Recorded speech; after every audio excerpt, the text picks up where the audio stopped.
The stars looked different when you were dying among them. Commander Thisara pressed her long fingers against the cold metal wall of her ship and felt the vibration of failing engines deep in her bones. Around her, the bridge crew worked quietly, at their stations, their crystalline skin glowing faintly blue in the dim emergency lighting. 67 ships floated dead in space around her flagship. 2 million souls waited for her to find a miracle that did not exist. The quantum drives had failed 3 days ago, all at once, like someone had thrown a switch across the entire fleet. Her engineers said it was sabotage. The Korthak had planted something in their systems before they fled their homeworld. "Commander, the children's ship is requesting more medical supplies," her communications officer said. His voice was tired. They were all tired. Thisara closed her eyes. The children's ship held 12,000 young ones, the future of her people. Half of them were sick now. Their food machines had broken down first, and Zalani children needed special nutrients that the adult food could not provide. "Tell them we will send what we can," she said, though they both knew it was almost nothing. She walked to the main viewing screen and stared out at her dying fleet. The Zalani ships were beautiful even in death, their curved hulls catching starlight, like frozen tears.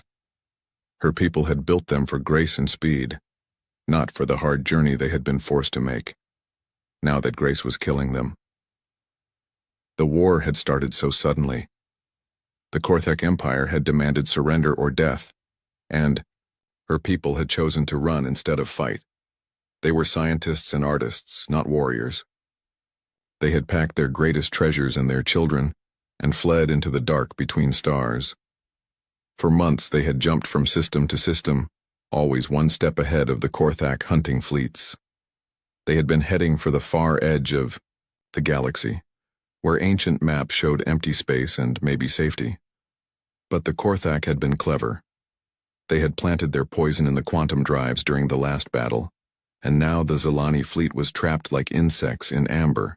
"Commander," her science officer called out, "the life support systems are down to 38% efficiency. We have maybe 2 weeks before the air becomes too thin to breathe." 2 weeks. Thisara had been hoping for a month. She turned back to her crew, these brave souls who had followed her into exile and would die with her in the void. "Send a message to all ship commanders," she said. "Tell them to prepare for emergency rationing. Cut everything that is not essential to life." "What about the distress beacon?" her communications officer asked quietly. The question hung in the air like a curse. They had debated it for 3 days. A distress beacon might bring help, but it would definitely bring the Korthak. Any signal strong enough to reach across the stars would be like lighting a fire in the darkness. "Not yet," Thisara said, though her heart was breaking. "Give me 1 more day to think." 3,000 light-years away, Captain Jake Morrison was having a much better day. His ship, the UHS Discovery, was cruising through the Kepler 442 system on a routine survey mission. The system had 3 planets, none of them suitable for human life, but the star was stable and the asteroid belt showed signs of rare metals. Jake sat in his captain's chair and watched his crew work. They were good people, all volunteers for deep space exploration. Lieutenant Amy Walsh bent over her science station, her blonde hair tied back as she studied sensor readings. At communications, Lieutenant Commander Ryan Clark was running system checks with his usual careful precision. "Captain," Amy called out, not looking up from her screens, "I'm getting some strange readings from the outer system." Jake pushed himself up from his chair and walked over to her station. "What kind of strange?" "Quantum signatures, but not like anything in our databases. They're artificial, definitely not natural, but the pattern is all wrong." Amy frowned at her instruments. "There are a lot of them, maybe 60 or 70 separate sources all clustered together." Ryan looked up from his station. "Could be a mining operation. Some of the corporations have been pushing pretty far out these days." "No," Amy shook her head. "The signatures are too big. These look like ships, but they're not moving, they're just sitting there." Jake felt that familiar tingle at the back of his neck, the one that had kept him alive through 15 years of space exploration. "How far out?" 4 billion kilometers. At the edge of the system, just sitting in empty space. Any response to standard hailing frequencies? Ryan checked his board. Nothing, sir. Either they can't hear us or they don't want to talk. Jake stared at Amy's screen, watching the strange signatures pulse like heartbeats. 60 or 70 ships, just sitting in space. That could mean a lot of things, and most of them were bad. Pirates maybe, or some kind of military buildup. But it could also mean something else, something that made his chest tighten with possibility. Chief Engineer Lisa Parker to the bridge, he said into his comm. Lisa arrived a few minutes later, her coveralls stained with grease and her red hair escaping from under her work cap. "What's up, Captain?" "Take a look at this," Jake said, pointing to Amy's screen. "What do you think?" Lisa studied the readings for a long moment. "Those are some weird power signatures. The energy output is massive, but it's not focused. It's like they're bleeding power instead of using it efficiently. Could they be in trouble? Could be. Or it could be a trap." Lisa shrugged. "Only one way to find out." Jake looked around at his crew. They were all watching him, waiting for his decision. The Discovery was alone out here, days away from the nearest human outpost. If those ships were hostile, his crew would die a long way from home. But if they were in trouble— "Set course for the signatures," Jake said. "But keep us at long range and ready to jump if things go bad." "Aye, Captain," his pilot said. As the Discovery changed course toward the mysterious ships, Jake settled back into his captain's chair. He had no way of knowing that his decision would change the course of galactic history, or that the dying aliens ahead were about to discover that humans were very different from any species they had ever met. In space, there were many ways to die, but only a few ways to live. Sometimes, Jake thought as the stars wheeled around them, you just had to choose to help and hope for the best. The Discovery moved slowly toward the cluster of alien ships, its engines humming quietly in the darkness. Captain Jake Morrison stood behind Lieutenant Amy Walsh as she studied her sensors, watching the strange signatures grow larger and clearer on her screens. "My God," Amy whispered. "Captain, these ships are huge. The largest one is almost twice the size of anything we've ever built." Jake felt his mouth go dry. Through the main viewing screen, he could see lights in the distance, scattered like dying stars against the black of space. As they got closer, the shapes became clearer. The alien ships were beautiful in a way that made his chest ache. They curved and flowed like frozen music, their hulls catching starlight and throwing it back in soft rainbow patterns. "They're not moving at all," reported his pilot, Ensign Danny Cooper. "Dead in the water, Captain." "Life signs?" Jake asked. Amy bent over her instruments. "Definitely, lots of them. I'm reading millions of life forms across the fleet, but the power signatures are all wrong. Their systems are failing." Lieutenant Commander Ryan Clark looked up from his communications station. "Captain, I'm picking up some kind of transmission. It's not directed at us, but it's leaking from their ships. The computer is trying to make sense of it." "Put it on speaker," Jake said. The bridge filled with strange sounds, like wind chimes mixed with whale song. It was beautiful and sad at the same time, and somehow Jake knew without understanding the words that these were the sounds of people in pain. "It's a language," Ryan said, his voice excited. "The computer is starting to pick up patterns. Give me a few minutes and I might be able to establish basic communication." Jake nodded, but his attention was fixed on the alien fleet. Now that they were closer, he could see the damage. Several ships showed signs of battle, their hulls scarred and blackened. Others simply looked dead, no lights showing through their transparent sections. "Captain," Amy said quietly, "I'm reading massive system failures across the entire fleet. Life support is failing, power systems are barely functioning, and their engines are completely dead. These people are dying." The words hit Jake like a physical blow. Millions of beings, trapped in dead ships, slowly suffocating in the void. He had seen disasters before, but never on this scale, never anything that made him feel so small and helpless. "Distance to the nearest ship?" he asked. 2,000 kilometers in closing, Danny reported. "Stop here and hold position," Jake ordered. "Ryan, how are you doing with that translation?" "Getting somewhere, Captain." The computer has identified what might be distress calls. I think I can send a basic greeting, but I can't promise they'll understand it. Jake took a deep breath. First contact with an alien species. Every human had dreamed of this moment, but not like this. Not with people dying while he watched. Send the greeting, he said.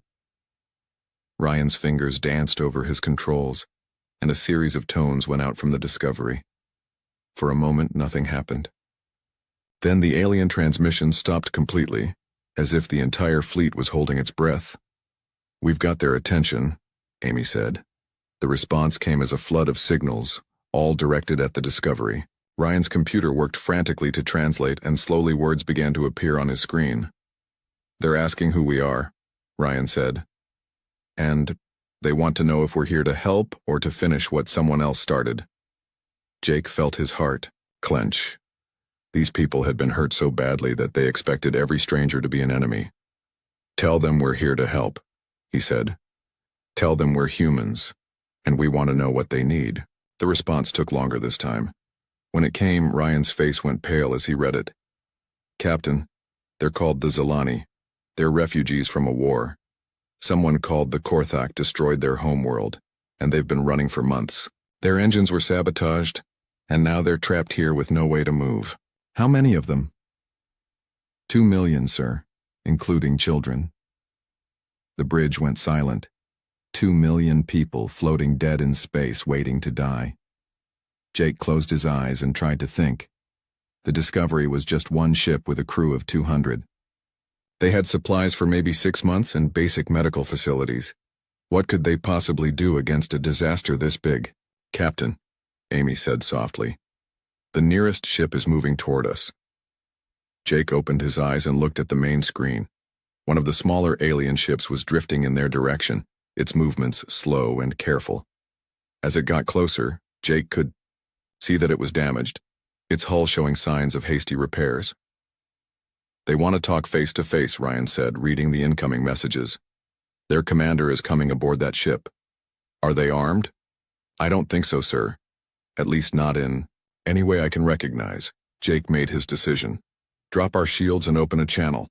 Let them know they're welcome to come aboard. Sir? Amy looked worried. We don't know anything about these people. They could be dangerous. They're dying, Amy, and they're asking for help. Jake looked around at his crew. Besides, if they wanted to hurt us, they could have done it already. Look at the size of those ships. The alien vessel docked with the Discovery 20 minutes later. Jake waited in the main airlock with Dr. Ben Torres and a security team, not knowing what to expect. When the airlock opened, he got his first look at a living Zilani. She was tall, maybe 7 feet, with long limbs and fingers that ended in what looked like small crystals. Her skin was pale blue and seemed to glow faintly from within. Her face was narrow and elegant, with large eyes that held depths of sadness Jake had never seen before. I am Commander Thisara, she said in careful, accented English. I lead what remains of my people. Captain Jake Morrison, Jake replied. Welcome aboard the Discovery. Thisara looked around the cramped human airlock, taking in the simple, metal walls and basic equipment. Your ship is sturdy, she said, as if trying to find something polite to say.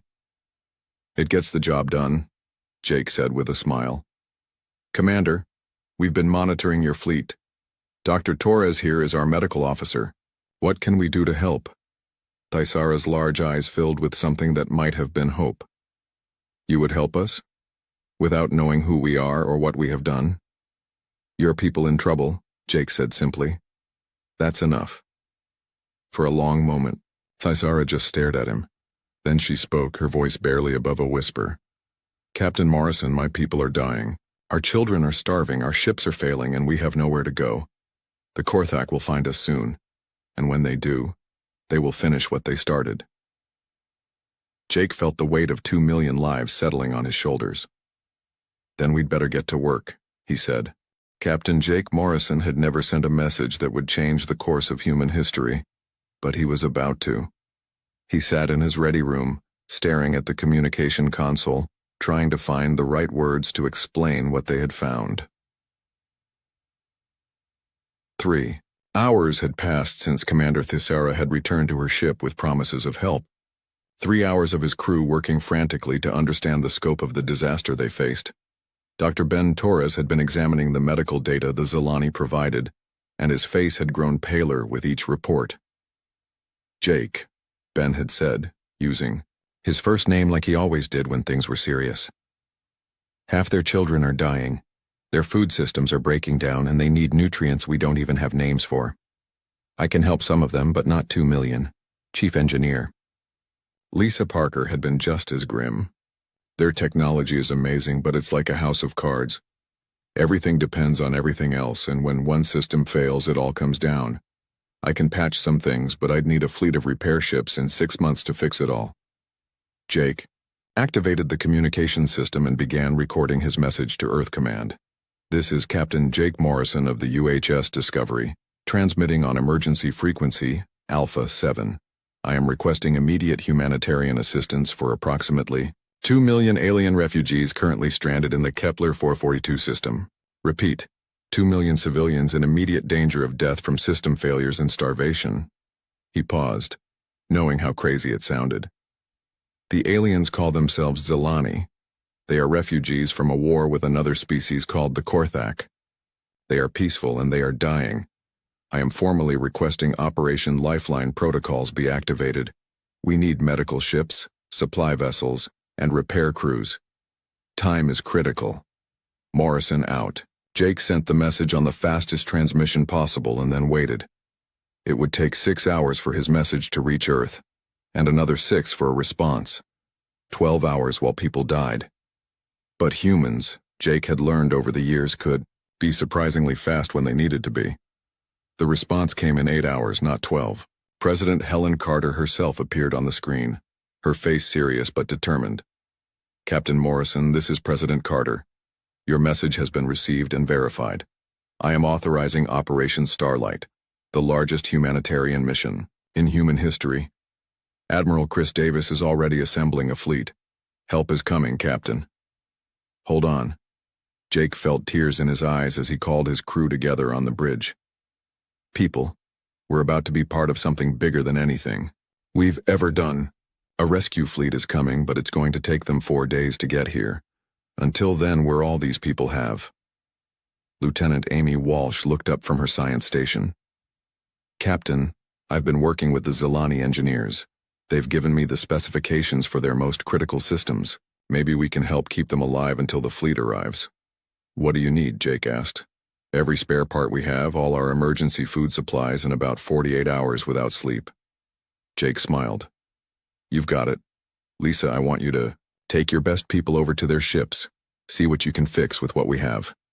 Already packed and ready, Captain, Lisa said, hefting a toolkit that looked like it weighed half as much as she did. The next 4 days were the longest of Jake's life.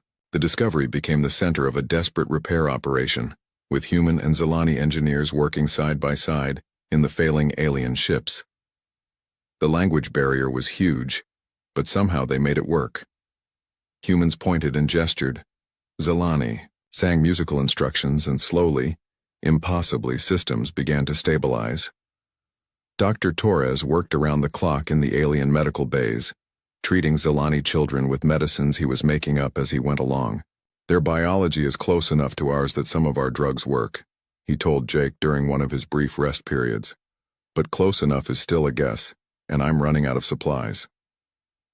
On the 3rd day, Jake found himself standing in the nursery section of the largest Zilani ship, watching human crewmen feeding alien babies with improvised bottles.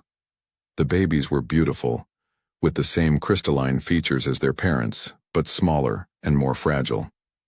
They made soft humming sounds when they were content, like tiny wind chimes. They trust us, Commander Thisara said, appearing beside him. My people have been hurt so many times, but they trust your crew completely. Why do you do this for strangers? Jake thought about the question. Because you needed help, he said finally. It's not more complicated than that. Thisara studied his face for a long moment. Your species is very young, Captain Morrison. Most races learn to be suspicious before they learn to be kind. The galaxy has not been gentle with hope. Then maybe it's time someone changed that, Jake said. On the fourth day, the human rescue fleet arrived. Jake watched from the Discovery's bridge as ship after ship dropped out of hyperspace. More vessels than he had ever seen in one place. Hospital ships, cargo vessels, repair ships, even converted civilian transports. All of them coming to help, people they had never met. Admiral Chris Davis contacted him from the flagship UHS Endeavour. "Captain Morrison, this is Admiral Davis. Looks like you've been busy." "Just getting started, Admiral," Jake replied. "What's our plan?" "Simple. We're going to save every single one of them." The rescue operation that followed was organized chaos. Thousands of human crew members swarmed through the Zilani fleet, replacing failing systems, distributing food and medicine, and evacuating the most critical cases to human medical ships. The humans worked with the efficiency that amazed the Zilani, who had expected any help to come with conditions and demands. Chief Petty Officer Sam Roberts led a team of engineers who seemed to work miracles. They took human equipment and Zilani technology and somehow made them work together, creating hybrid systems that neither species could have built alone. "It's like building a car out of spaceship parts and bicycle wheels," Sam explained to a confused Zilani engineer. "It shouldn't work, but if you're creative enough, it does." Dr. Megan Foster, the fleet's chief medical officer, set up field hospitals in the cargo bays of human ships, treating Zilani patients with a combination of human medicine and Zilani medical technology. "Their immune systems are similar to ours," she reported to Admiral Davis. "We can help them, but we're learning as we go." But it was the small moments that mattered most. Jake watched a human maintenance worker teaching a group of Zilani children how to play cards. He saw Zilani engineers sharing their knowledge of quantum physics with amazed human scientists. He watched crews from both species working together to save a failing life support system, neither understanding the other's language but both understanding the urgency. Lieutenant Ashley Bell, the fleet's cultural liaison officer, organized exchange programs between human and Zilani families. "They need to see that we're people too," she explained to Jake, "and we need to understand who we're helping." But even as the rescue proceeded, long-range sensors brought troubling news. Lieutenant Commander Ryan Clark had been monitoring communications across the sector, and what he found made everyone nervous. "Captain," Ryan said, his voice tight with worry, "I'm picking up quantum signatures at the edge of the system. Big ones moving fast. I think the Korthak have found us." The Korthak warfleet dropped out of hyperspace like a storm made of metal and fury. Admiral Chris Davis watched from the bridge of the UHS Endeavour as 36 alien warships took position at the edge of the system, their hulls dark and angular like the teeth of some massive predator. "Admiral," his communications officer reported, "we're being hailed. The signal is coming from their largest ship." "Put it through," Davis said, straightening his uniform.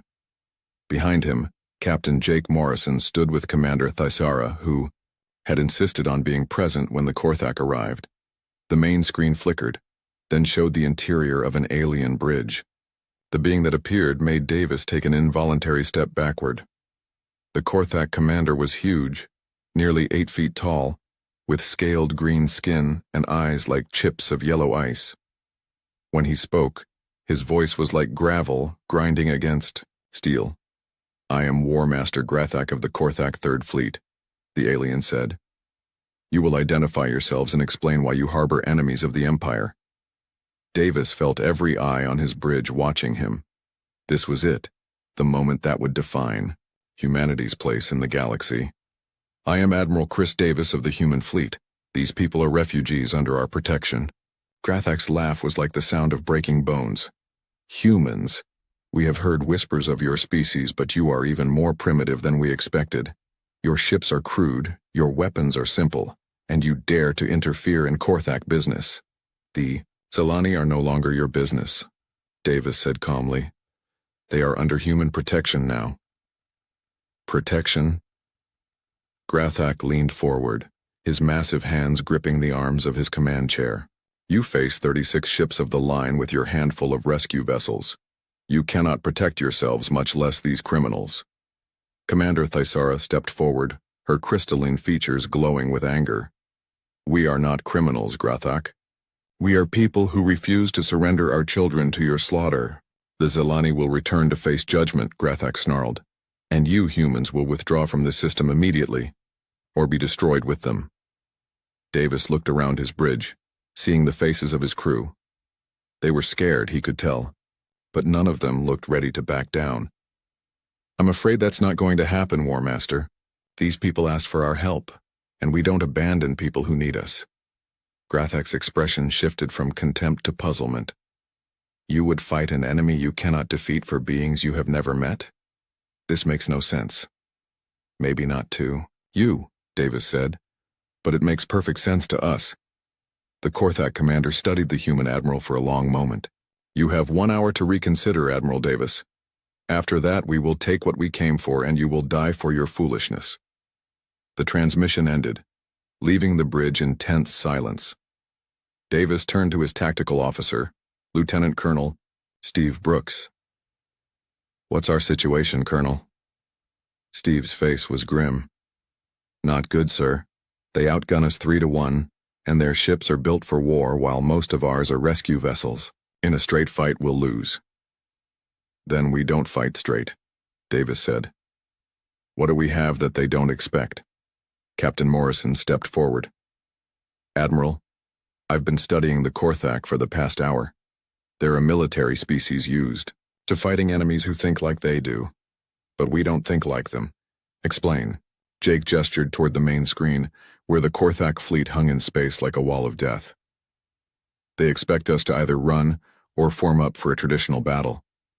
They're not expecting us to do something completely crazy. Davis smiled grimly. I'm listening. The plan they came up with was insane, dangerous, and completely human. While the rescue operation continued at frantic pace, the human warships began moving into position. Captain Julie Martinez took her squadron of fast attack, ships out wide, using the system's asteroid belt for cover. Commander Alex Wright coordinated with Zelani technicians to jury-rig human weapons with Zelani power systems, creating hybrid weapons that neither species had ever built before. It's not about winning, Davis explained to his captains over the fleet communication system. It's about showing them something they've never seen before. We're going to fight like humans, not like soldiers. When the hour was up, Grathak contacted them again. Your time is finished, Admiral. Withdraw now or face destruction. War Master, Davis replied. Let me show you something about humans. The battle began with the human fleet doing exactly what the Korthak expected them not to do. Instead of forming battle lines or trying to retreat, the human ships scattered in all directions, moving in patterns that made no tactical sense. Captain Martinez led her squadron in hit-and-run attacks, striking at Korthak ships and then disappearing back into the asteroid field before they could respond. It's like fighting ghosts, one of her pilots reported. They can't predict where we're going because we don't know where we're going. Meanwhile, Commander Wright's modified weapons began taking their toll. Human missiles enhanced with Zelani. Targeting systems found their marks with impossible accuracy, while Zelani energy weapons powered by human fusion reactors punched through Korthak shields like they were made of paper. But the real shock came when the Zelani themselves joined the fight. These peaceful people, who the Korthak had dismissed as harmless refugees, began using their damaged ships to shield human vessels from enemy fire. They couldn't fight, but they could protect the people who were fighting for them. Engineer Nancy Gray was working to repair a damaged human cruiser when a Korthak boarding party tried to take the ship. She sealed herself in the engine room and overloaded the fusion reactor, taking the Korthak boarders with her but saving the ship and its crew. Pilot Officer Dan Cooper led a desperate attack on the Korthak flagship, his small fighter weaving through defensive fire that should have destroyed him a dozen times over. He didn't destroy the massive warship, but he damaged its main gun just as it was about to fire on a hospital ship full of Zelani children. The battle raged for 3 hours, and slowly something extraordinary happened. The Korthak, who had expected an easy victory over primitive humans, found themselves fighting an enemy unlike anything they had ever faced. Humans who sacrificed themselves for strangers. Humans who fought not for conquest or glory, but simply because it was the right thing to do. War Master Grathak watched from his command bridge as his fleet struggled against an enemy that refused to fight by any rules he understood. His ships were more powerful, his weapons more advanced, but the humans fought with something the Korthak had forgotten how to use. They fought with love. When a human medical ship moved directly into the line of fire to protect a damaged Zalani transport, Grathak felt something he had not experienced in decades: confusion. When he saw Zalani civilians using their ships as shields for human fighters, he felt something else he had almost forgotten: respect. The turning point came when Captain Morrison, piloting a damaged escort ship, made direct contact with the Korthak flagship. "War Master Grathak, this is Captain Morrison. I want to talk." "You are in no position to negotiate, human," Grathak replied, but his voice lacked its earlier certainty. "I'm not here to negotiate," Jake said. "I'm here to ask you a question. When was the last time anyone was willing to die for you?" The question hit Grathak like a physical blow. In his long military career, he had seen soldiers die for victory, for glory, for fear of punishment. But die for him personally? Die because they cared about him as a person? Never. "You fight for people you barely know," Grathak said slowly. "People who cannot help you, who offer you nothing in return. Why?" "Because they needed help," Jake said simply. "And because help should never come with a price." For a long moment, space was silent except for the distant sound of weapons fire. Then Grathak's voice came across the communication channel, quieter than before. "Cease fire," he ordered his fleet. "All ships, cease fire." The battle stopped as suddenly as it had begun, leaving both fleets facing each other across the void. In the silence that followed, something new was born in the galaxy. Not victory or defeat, but understanding. "Admiral Davis," Grathak said finally, "I believe we need to talk." 6 months after the battle that changed everything, Captain Jake Morrison stood on the observation deck of New Thisara Station, watching 3 different kinds of ships work together in the space around him. Human supply vessels moved alongside, elegant Zalani transports, while Korthak patrol ships provided security for the growing colony below. It had not been easy getting here. The talks after the battle had lasted for weeks. War Master Grathak had been genuinely confused by human behavior, and it had taken time for him to understand that humans really would help strangers without expecting anything in return. Admiral Davis had been patient, explaining human philosophy, while Commander Thisara translated concepts that had no words in Korthak language. "Your species fights like us," Grathak had said during one of their meetings, "but you fight for completely different reasons. We fight to conquer, you fight to protect. I do not understand how this is possible. Maybe that's why the galaxy needs both of us," Davis had replied. The breakthrough had come when Dr. Megan Foster saved the life of a wounded Korthak warrior who had been injured in the battle. The warrior, a young soldier named Thrackmore, had been dying from internal injuries when Foster operated on him using a combination of human surgical techniques and Zalani medical technology. Grathak had visited the human medical bay every day during Thrackmore's recovery, watching human doctors work to save a being who had been trying to kill them just days before. When Thrackmore finally woke up and asked why the humans had helped him, Foster had simply said, "Because you needed help." That simple answer had done more to change Korthak thinking than hours of diplomatic talks. The 3-way alliance that followed was unlike anything the galaxy had ever seen. The Korthak agreed to stop hunting the Zalani and to help them establish new colonies in human space. In return, humans gained access to advanced Korthak military technology and Zalani scientific knowledge. But more importantly, they gained something much rarer in the galaxy: friends. Jake smiled as he watched a group of human children playing with young Zalani in the station's central park. The human kids were teaching the alien children how to play baseball, while the Zalani youngsters showed their new friends how to make their skin glow in different colors. A young Korthak warrior sat nearby, watching the game with intense concentration as he tried to understand the rules. "Captain Morrison," a familiar voice said behind him. Jake turned to see Commander Thisara approaching, her crystalline features glowing softly in the station's artificial light. She had been promoted to colonial administrator after the Zilani Council formally requested asylum in human space. "Commander," Jake said with a smile, "how are the new settlements coming along?" "Better than we dared hope," Thaisara replied, joining him at the observation window. "The third planet has been approved for Zilani colonization, and the integration programs are exceeding all expectations." It was true. The integration of 2 million Zilani refugees into human space had gone more smoothly than anyone had predicted. Dr. Ellen Price led cultural adaptation programs that helped both species understand each other, while Administrator Frank Collins managed the complex logistics of building new cities designed for both human and Zilani needs. There had been problems. Of course, some humans, led by politicians like Senator Carl Stevens, had opposed bringing aliens into human territory. "We don't know these people," Stevens had argued in the Senate. "How do we know they won't turn on us the moment it's convenient?" But, for every voice of opposition, there had been 10 voices of support. The footage of human crews risking their lives to save alien children had spread across human space, and public opinion was overwhelmingly in favor of helping the refugees. Korthak integration had been even more surprising.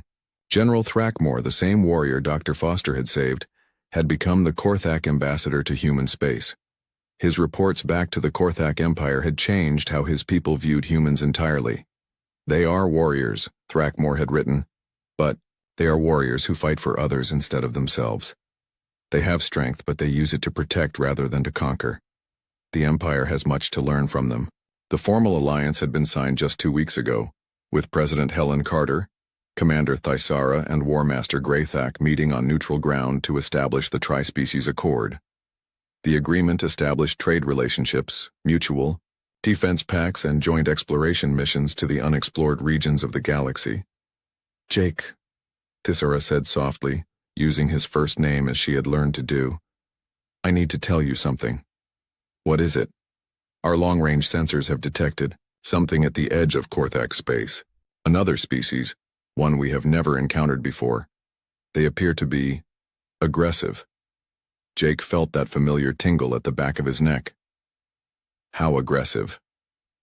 "They destroyed a Korthak outpost without warning and refused all attempts at communication. Greythak is concerned that they may be expanding into inhabited space." Jake nodded slowly.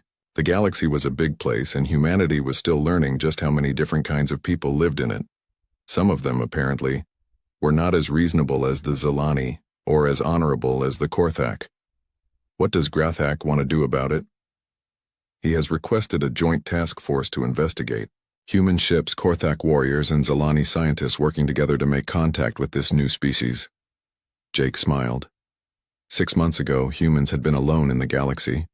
Now they were part of something bigger, something that might be able to face whatever challenges the universe threw at them. "Tell Greythak we're in," Jake said. "When do we leave?" 3 days later, Jake stood on the bridge of the UHS Discovery as it prepared to depart New Thaisara. The ship had been refitted with Korthak shields and Zilani sensors, making it more powerful than any vessel in human history. But it was still recognizably human in its solid, practical design. His crew had changed too. Lieutenant Amy Walsh now worked with a Zilani science officer who could calculate quantum equations in her head. Chief Engineer Lisa Parker had learned to combine human engineering with alien technology, creating hybrid systems that were more reliable than anything any single species could build alone. Dr. Ben Torres, now Director of Interspecies Medicine, had developed medical techniques that could treat humans, Zilani, and Korthak with equal effectiveness. His research had saved thousands of lives and earned him honorary citizenship in all 3 species. As the Discovery undocked from the station, Jake received final messages from Admiral Davis and President Carter. The mission was simple in concept, but complex in execution. Find the new alien species, establish contact, and determine if they were a threat to the Alliance. "Captain," Amy reported from her station, "all systems green. The Korthak escorts are in position, and the Zilani science.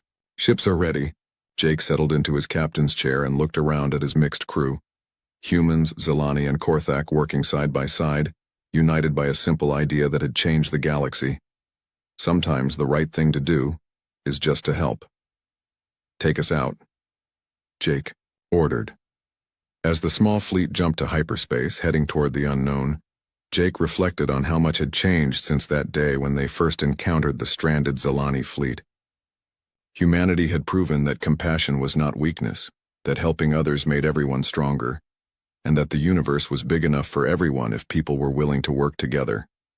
The stars ahead held new challenges, new peoples to meet, and new problems to solve. But Jake was no longer worried about facing them alone. The galaxy had learned something important from humanity, and humanity had learned something equally important from the galaxy. Together, they could handle whatever came next. Commander Alice Wright stared at the alien ships through the main view screen of her vessel. She had never seen anything like them before. 3 sleek metallic crafts with strange blue lights pulsing along their hulls approached her ship, the ESF Dauntless. What had begun as a routine survey mission to the outer edges of the solar system was about to change the course of human history. "Any response to our hails?" she asked, trying to keep her voice steady. Communications Officer Jack Miller shook his head. "Nothing, Commander. They're receiving but not answering." Alice took a deep breath. Humanity had prepared for this moment, theoretically. First contact protocols had been established decades ago, but facing the reality of an alien presence made all those training simulations feel inadequate. "Keep broadcasting peaceful intentions on all frequencies," she ordered. "And inform Earth. Command immediately." The alien vessel suddenly accelerated, forming a triangle around the Dauntless. Before Alice could issue another command, a beam of purple energy shot from the lead ship, striking their engine section. "We've lost propulsion," shouted Engineer Sam Cole from his station, as alarms blared throughout the ship. "They didn't even warn us." Alice gripped her chair as another beam hit, this one disabling their weapons systems. "All hands, prepare to be boarded," she announced over the intercom, her mind racing through options that were quickly disappearing. Within minutes, strange beings in metallic suits teleported onto the bridge. They stood nearly 7 feet tall with 4 arms and skin that shifted colors like oil on water. Their helmets concealed any facial features, but their body language suggested military precision. One stepped forward, raising a device that projected a 3-dimensional image of a massive space station shaped like a wheel with 12 spokes. "Humans," the translator device around its neck spoke in stilted English. "You have violated Galactic Council territory. Your species will submit to standard quarantine protocols." "We weren't informed of any territorial boundaries," Alice responded, firmly. "We're on a peaceful mission of exploration within our own solar system." The alien made a gesture that might have been dismissal. "Ignorance of Council law is not recognized as valid defense. Your species has been observed but deemed unready for contact. Recent expansion activities have accelerated timeline. You will be detained for questioning." Before Alice could protest further, a strange field enveloped her and several crew members. The world dissolved around them. President Gary Nichols sat in the White House Situation Room, surrounded by his top military and scientific advisors. The screen showed multiple alien vessels now in Earth orbit, their designs matching the ships that had captured the Dauntless. "What are our options?" he asked, his face grim. Defense Secretary Patricia Miller pointed to satellite imagery. "Their technology appears far beyond ours, Mr. President, at least on the surface. They've positioned ships over major capitals worldwide and have jammed most military communications." "And Commander Wright?" the President asked. "No word since." "Her crew was taken," General Kevin Shaw replied. "But we have activated Protocol Midnight as per your authorization." The President nodded slowly. Protocol Midnight, the contingency plan developed after decades of studying recovered alien technology and preparing for potential hostile first contact. Most citizens had no idea it existed. The main screen flickered, showing an alien face. This one appeared different from the descriptions of those who had taken the Dauntless. It had gray-green skin with gill-like structures on its neck and large compound eyes. "People of Earth," the alien spoke in surprisingly smooth English. am High Commissioner Zextral of the Galactic Council Enforcement Division. Your planet has been placed under quarantine due to your species' aggressive expansion tendencies and technological development path. Submit to Council authority, and the transition will be peaceful. Resist, and we will be forced to implement more severe containment procedures. President Nichols stepped forward. This is the President of the United States. We have no quarrel with your council, but we cannot submit to demands without discussion or negotiation. Our ship was in our own solar system when it was attacked without provocation. We request the immediate return of our personnel and recognition of Earth's sovereignty. The alien's eyes blinked in a strange pattern. Primitive species often misunderstand their position. Your solar system falls within mapped council space. Your request is denied. You have 6 Earth hours to begin disarmament procedures or face consequences. The transmission ended abruptly. They're lying, Dr. Howard Black said, speaking up for the first time. The physicist had spent 20 years studying recovered alien technology in underground facilities. Based on the artifacts we've studied, the Council has no legitimate claim to our system. This is a resource grab. The President turned to General Shaw. Activate all Thanatos platforms and get me Captain Peters. It's time to show these Council representatives that Earth isn't as primitive as they think. In the vast chamber of the Galactic Council Station, thousands of light-years from Earth, representatives of over 300 spacefaring species debated the human question. The chamber resembled an enormous amphitheater with floating platforms for each delegation, arranged in concentric circles based on their civilization's status in the council hierarchy. Shirna, the Vrul representative from a species known for their diplomatic skills, raised her 4-fingered hand to speak. The approach to the humans violates our own first contact protocols, she said, her melodic voice carrying through the chamber. They were not given proper notification of borders, nor were they allowed the customary observation period before enforcement action. High General Drex of the militaristic Kaldon species made a dismissive gesture with his armored claw. The humans have developed faster than projected. Their weapons research suggests they will become a threat if not contained now. The Enforcement Division's actions are justified under Security Statute 5291. We said the same about the Thorians, Shirna countered, and they are now valued members of the Council. Perhaps instead of force we should— She was interrupted by urgent messages appearing on the communication devices of multiple Council members. The chamber grew noisy with surprised exclamations and concerned murmurs. The Grand Arbiter, an ancient being of energy contained within a crystalline structure, called for order. What is the meaning of this disruption? High General Drex stood rigidly. Impossible reports from the Earth containment fleet. The humans have destroyed 27 vessels in a single attack using technology they should not possess. The chamber erupted in chaos. How? Demanded the Commerce Minister of the Jordak Syndicate. Our intelligence indicated they had barely achieved limited interplanetary travel. Shirna watched the reactions with growing concern. Something about this situation felt orchestrated, but not by the humans. She accessed her private terminal, bypassing the official reports to examine raw data from the Earth system. What she saw confirmed her suspicions.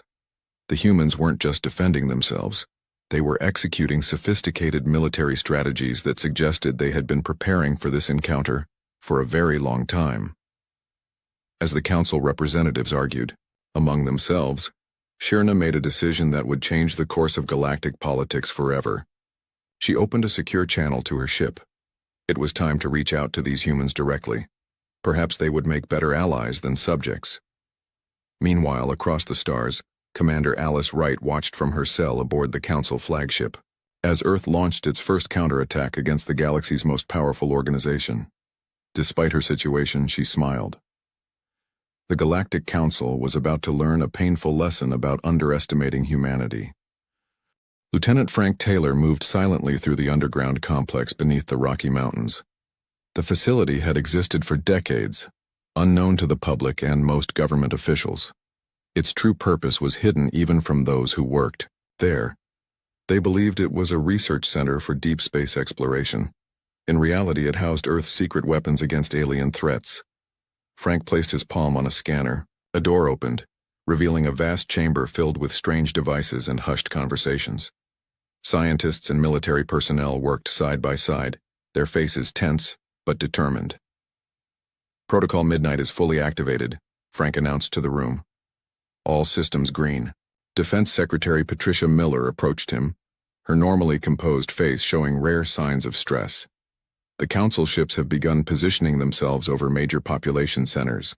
They're transmitting ultimatums to every government. On Earth. They think we're helpless, Frank said. Perfect, Patricia nodded. The President is stalling them with diplomatic talk. It's time to show them what humanity has been preparing for. She led Frank to a sealed door at the back of the chamber. After another security scan, they entered a smaller room where a single device sat on a pedestal. It looked simple, a silver sphere about the size of a basketball etched with complex patterns. The Thanatos system is ready, Patricia said. Dr. Black says all satellites are in position. Frank studied the sphere. Hard to believe something so small can create singularities. 20 years of reverse engineering alien tech, Patricia replied. All because we shot down that scout ship in 1989 and kept it quiet. Frank's communication device beeped. Captain, Peters has launched her rescue mission. It's time to activate Phase 1. Patricia pressed her hand against the sphere. It began to glow with soft blue light. May God help us all. Commander Alice Wright paced in her cell aboard the Council flagship. The space was small but surprisingly comfortable, with a bed, basic facilities, and a force field instead of bars. She had been separated from her crew and questioned repeatedly about Earth's defenses, technological capabilities, and government structures. The aliens seemed particularly interested in how quickly humans had progressed from early flight to space exploration. Alice had been careful with her answers, revealing only what they would already know from observation. She kept humanity's secrets close. A subtle vibration ran through the ship. Then another. Alarms began to sound in the distance. Alice smiled, slightly. Earth was fighting back. The force field suddenly flickered and died. Standing in the doorway was a woman in a black combat suit with no insignia. Captain Diane Peters. Commander Wright, Diane said with a nod. Ready to go home? How? Did you get aboard? Alice asked, already moving toward the door. Experimental cloaking technology, Diane explained, handing Alice a weapon. They never saw us coming. The rest of your crew is being extracted by my team. They moved quickly through the corridors. The ship was in chaos, with alien crew rushing to battle stations. Through the windows, Alice could see Earth far below, and the flashes of light that indicated space combat. What's happening down there? She asked. We're hitting them with everything we've got, Diane replied. The Thanatos devices are creating mini-singularities that tear their ships apart.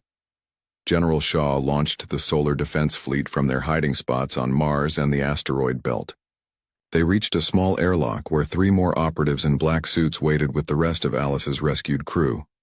A sleek shuttle was docked outside, unlike any spacecraft Alice had seen before. Is that? Alice began. Reverse engineered, Diane confirmed. Welcome to the Real Earth Space Force, Commander. Dr. Howard Black watched the battle unfold on the massive screens in his laboratory beneath the Arctic ice.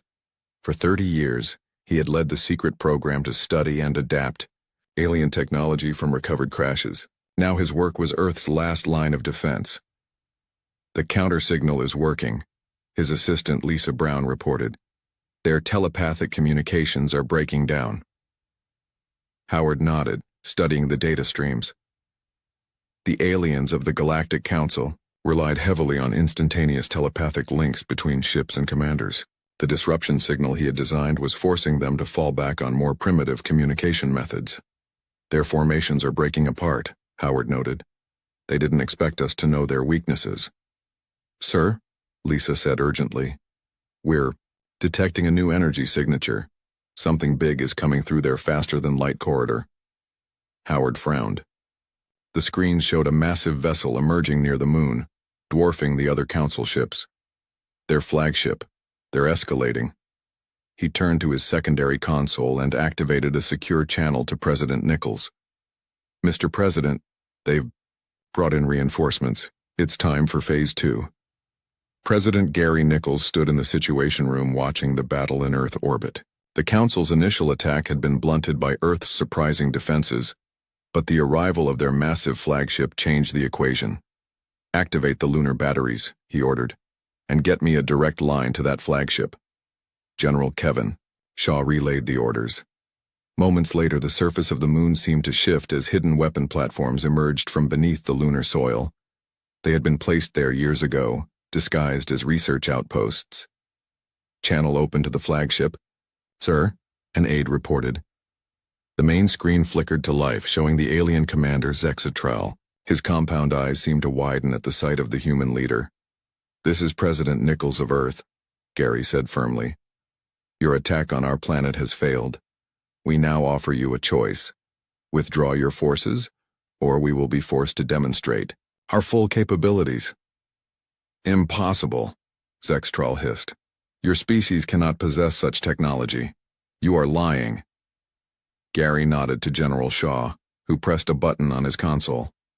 One of the lunar platforms fired a beam of concentrated energy that sliced through a smaller council vessel, cutting it in half.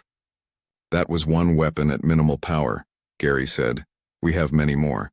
The next demonstration will target your flagship." Zexatral's color changed, a sign of agitation. "This violation of natural development will be addressed. The full council will hear of this deception."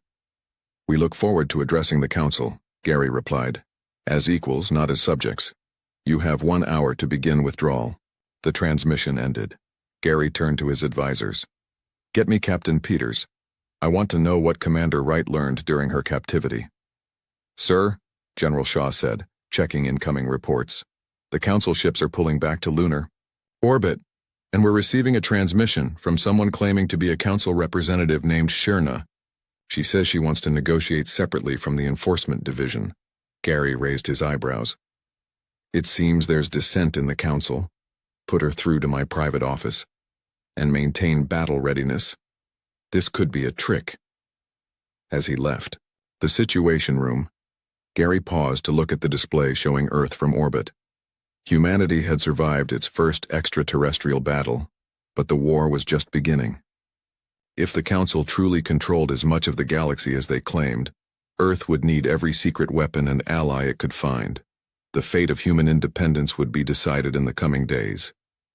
And unknown to the Council, humanity had been preparing for this moment for generations.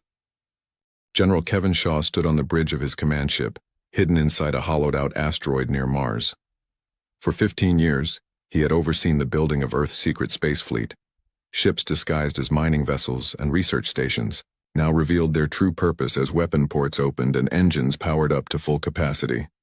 "All vessels report ready, sir," his second-in-command, Major Ellen Roberts, announced. Kevin nodded, studying the tactical display. The Council ships had regrouped after their initial surprise and now formed a blockade around Earth. Their massive flagship hovered behind the moon, partially protected from Earth's lunar weapons. "Send the signal to all fleet captains," Kevin ordered. "Operation Spear begins now."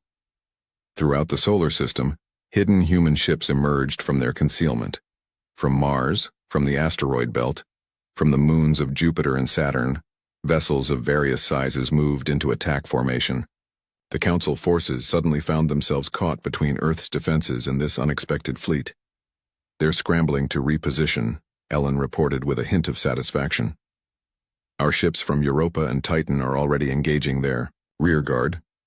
Kevin activated the ship-wide communication system. "All hands, this is General Shaw. Today we fight not just for Earth, but for humanity's right to determine its own future among the stars. Execute attack pattern Delta."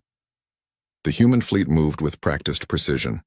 Years of secret drills had prepared them for this moment. The Council ships, accustomed to overwhelming less advanced civilizations with their technology, found themselves facing an enemy that understood their tactics and had counters ready. "Thanatos devices activating now," Ellen announced. Across Earth orbit, the gravity manipulation devices powered up simultaneously. Council ships suddenly found themselves caught in localized gravitational anomalies. Metal twisted and hulls buckled, as the fabric of space itself seemed to fold around them. Within minutes, 27 council vessels had been torn apart. Direct hit on their communication ship, a tactical officer called out. Their coordination is breaking down. Kevin allowed himself a small smile. The element of surprise had worked perfectly. Now came the hard part, sustaining the attack against what was still a technologically superior enemy. Commander Alice Wright sat in the briefing room aboard Captain Peters's stealth vessel as they sped back toward Earth. The key other rescued crew members were receiving medical attention.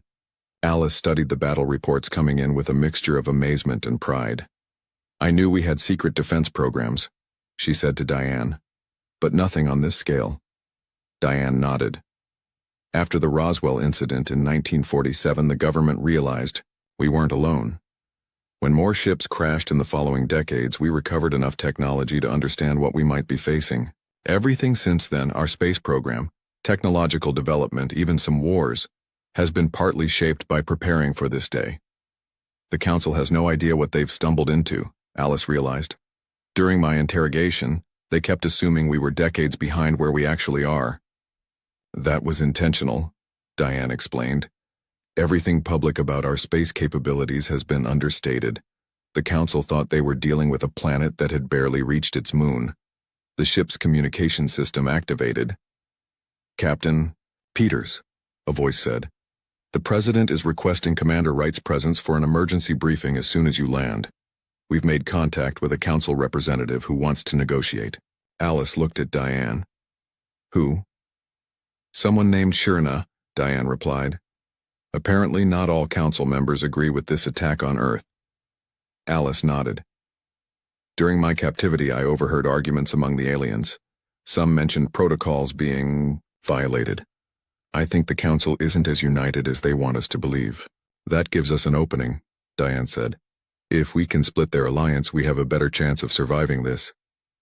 Alice turned back to the view screen showing the battle.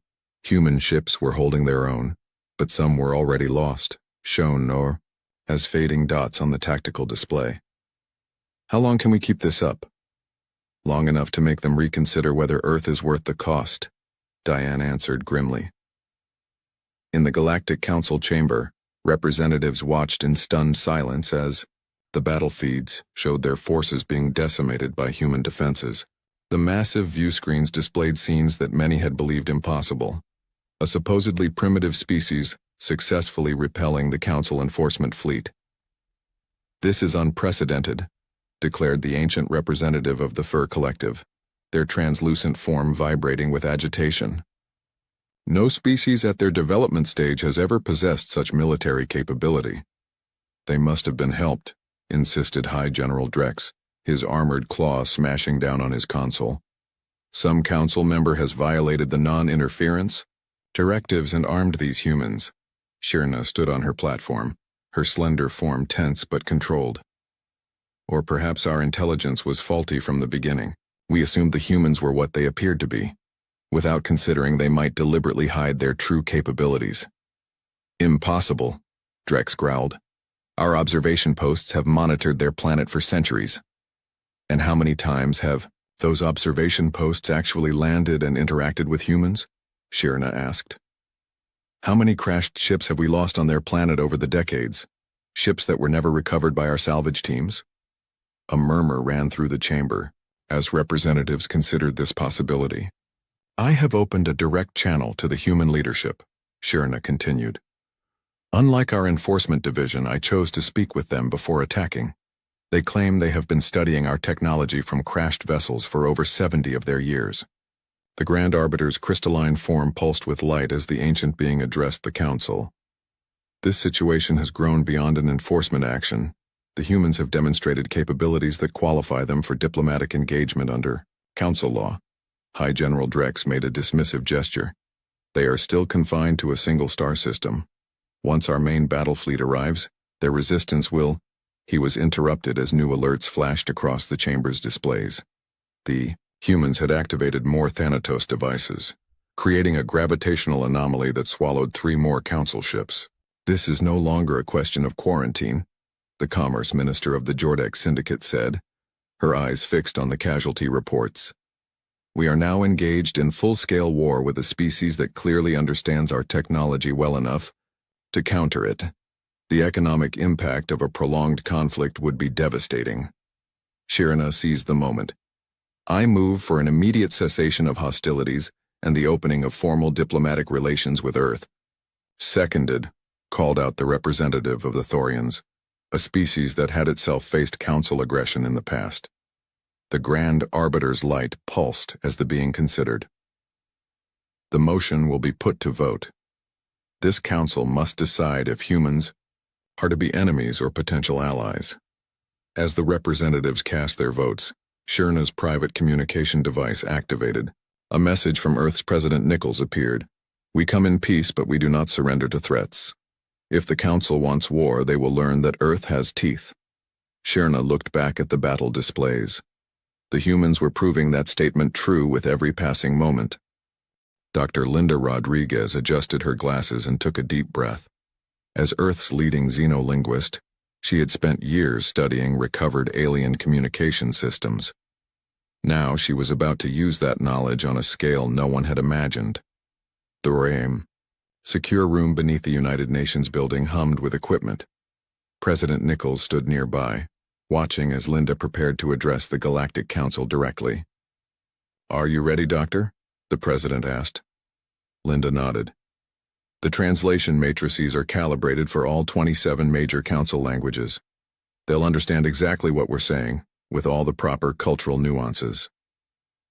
Good, President, Nichols said, because we need to make our position very clear.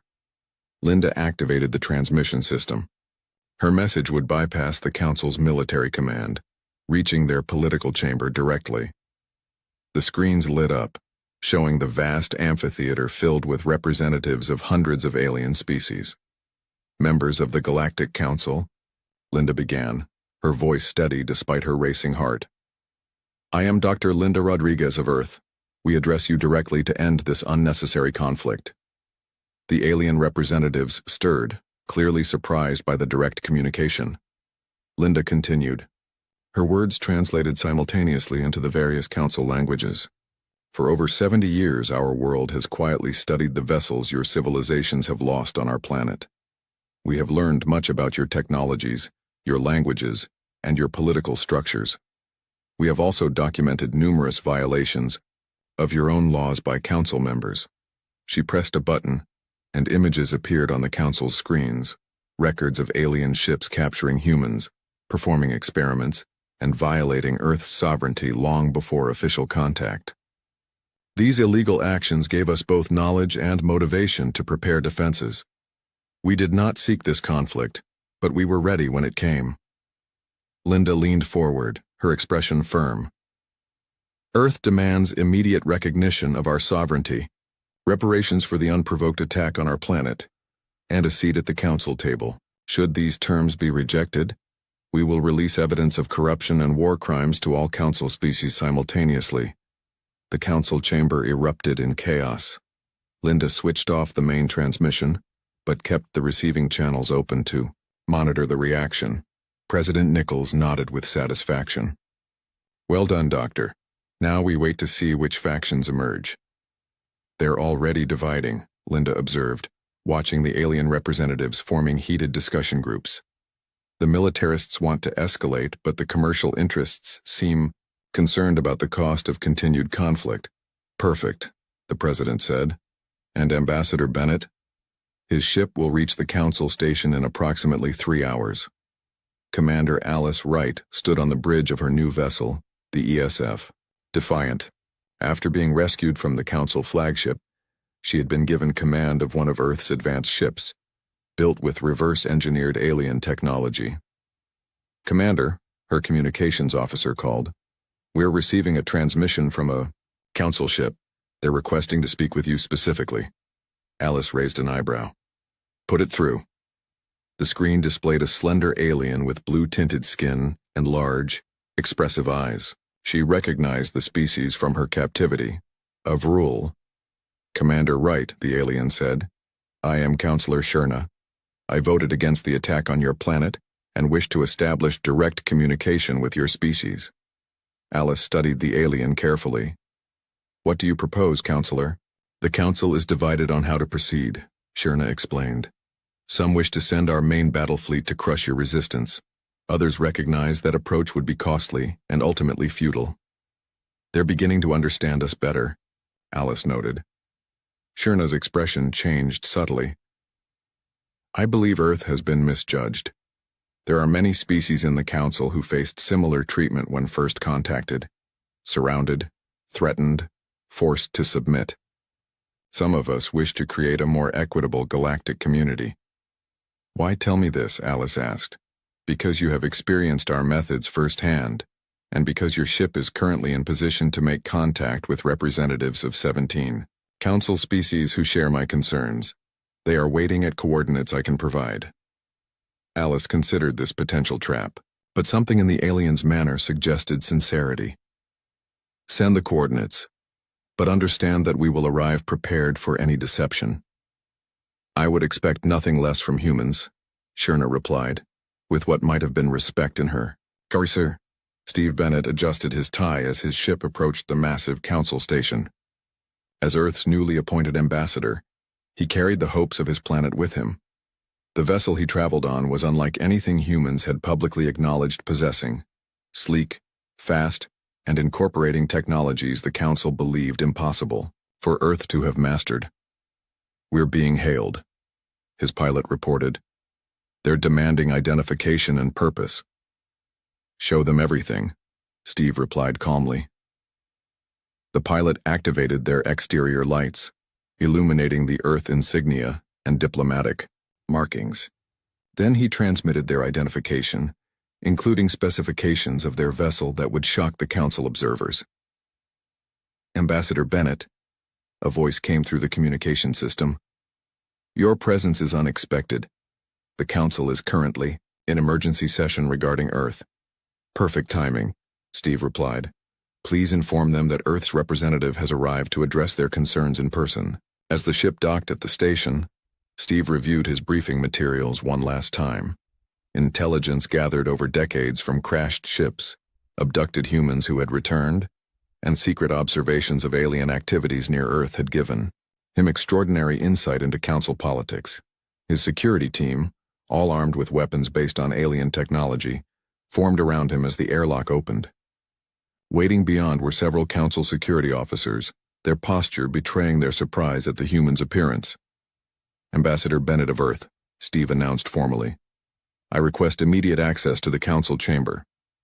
The lead alien hesitated, then nodded. "Follow me. Your arrival has caused considerable discussion." As they walked through the massive station, aliens of various species stopped to stare at the humans. Steve maintained a dignified expression, but noted every detail of the station's layout, security systems, and population. When they reached the entrance to the Council chamber, Steve turned to his security team. "Wait here. This part I do alone." He straightened his shoulders and stepped through the massive doors. Inside, hundreds of alien representatives fell silent as the human walked confidently to the center of the chamber. Steve looked around at the assembled species and allowed himself a small smile. "Distinguished representatives of the Galactic Council, my name is Steve Bennett, Ambassador of Earth. We've been watching you longer than you've been watching us." The Grand Arbiter's crystalline form pulsed with light. "Your presence here is unprecedented, Ambassador. No species has ever approached the Council in this manner." "Earth is unlike any species you've encountered," Steve replied. "We come seeking peace, but we will not be subjugated. The choice before you is simple. Recognize Earth as an equal partner in galactic affairs or continue a conflict that will benefit no one." As murmurs spread through the chamber, Steve activated a small device in his pocket. Throughout the station, hidden transmitters began broadcasting Earth's evidence of Council corruption directly to the communication devices of every being present. The diplomatic battle for Earth's future had begun. The Council chamber erupted into chaos. Hundreds of alien representatives shouted, argued, and demanded explanations as the evidence of corruption spread through their communication devices. Ambassador Steve Bennett stood calmly in the center, watching the political earthquake he had triggered. Order! The Grand Arbiter's crystalline form pulsed with bright light. We will have order in this chamber. Gradually, the noise subsided. The massive view screens around the chamber displayed documents, recordings, and transaction records, all showing how certain council members had manipulated policies for personal gain. These accusations are false, declared High General Drex, his armored claw striking his console. The humans have fabricated this evidence to divide us. Steve shook his head. Everything we've shared comes from your own secure networks. For decades, your ships have visited Earth, sometimes crashing on our surface. We recovered your data cores, your communication logs, your private records. We learned how the Council truly operates. Counselor Shirna stood on her platform. I have independently verified some of these documents. They are authentic. The attack on Earth was not about quarantine protocols. It was about certain council members wanting to seize control of their unusually resource-rich solar system. The hall filled with angry murmurs as more representatives reviewed the evidence. The Commerce Minister of the Jordex Syndicate rose to speak. These humans have shown not only military capability, but political insight that surpasses many established council members. I move to immediately end hostilities and open formal diplomatic relations. Seconded, called several voices. High General Drex stood rigidly.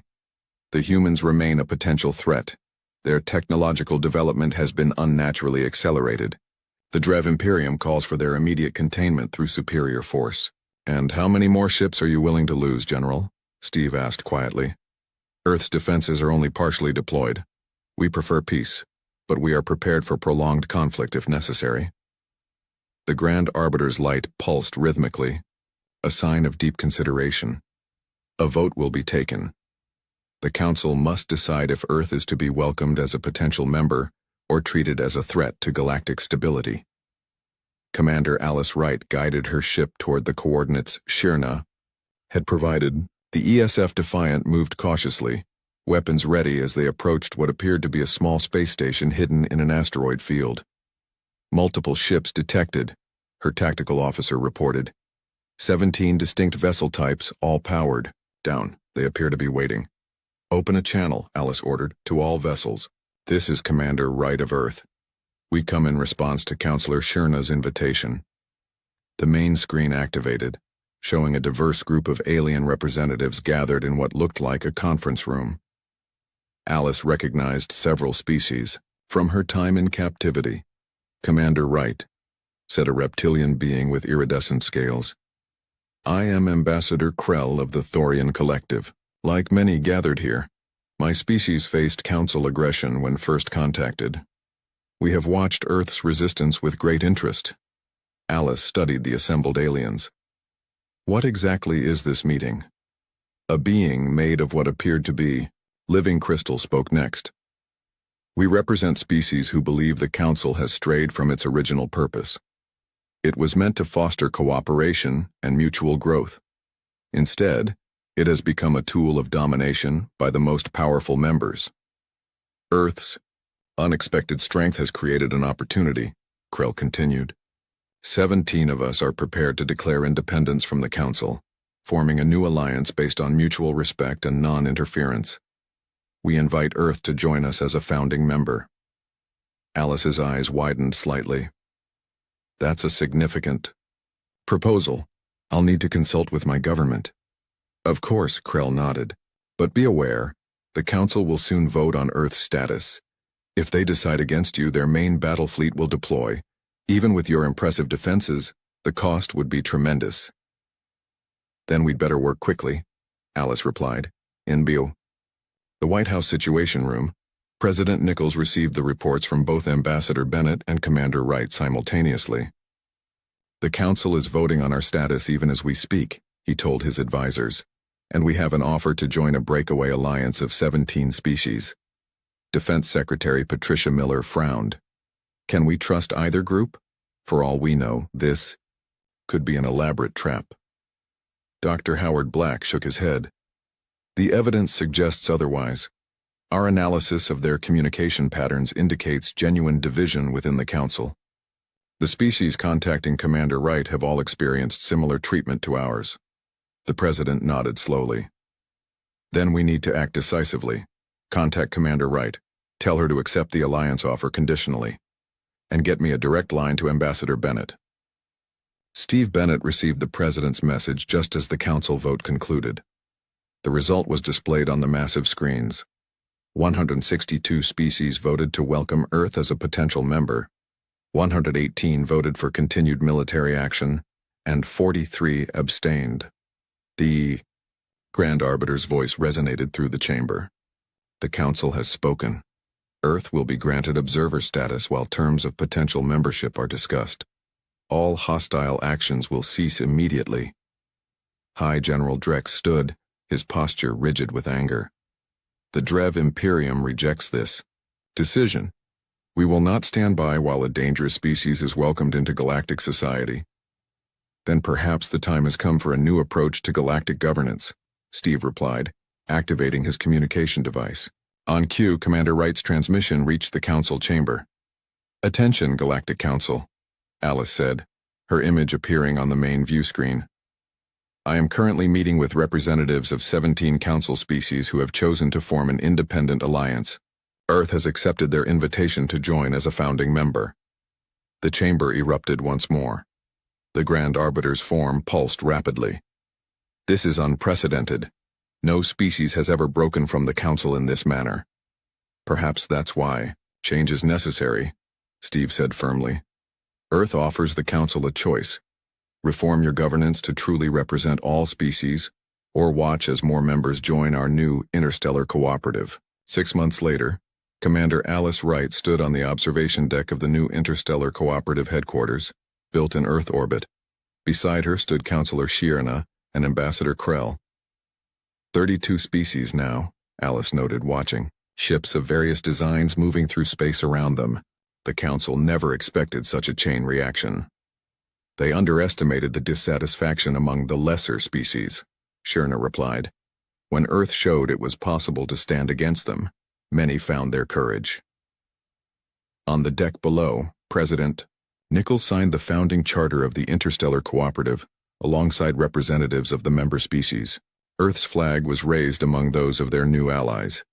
The Council has already begun reforms, Krell noted. Your strategy worked better than anyone could have predicted. Alice smiled slightly. Humanity's greatest weapon was never our hidden arsenal. It was our ability to adapt, and our determination to remain free. A staff officer approached and saluted. Admiral Wright, your ship is ready for departure. Alice nodded. Her promotion had come with a new mission, captaining Earth's first true interstellar vessel on a journey to find other civilizations before the old Council could subject them to quarantine protocols. As she looked out at the stars, Alice felt a sense of pride. Earth had not only survived first contact, it had changed the course of galactic history. The species that had been dismissed as primitive had rewritten the rules of interstellar politics in less than a year. And this was only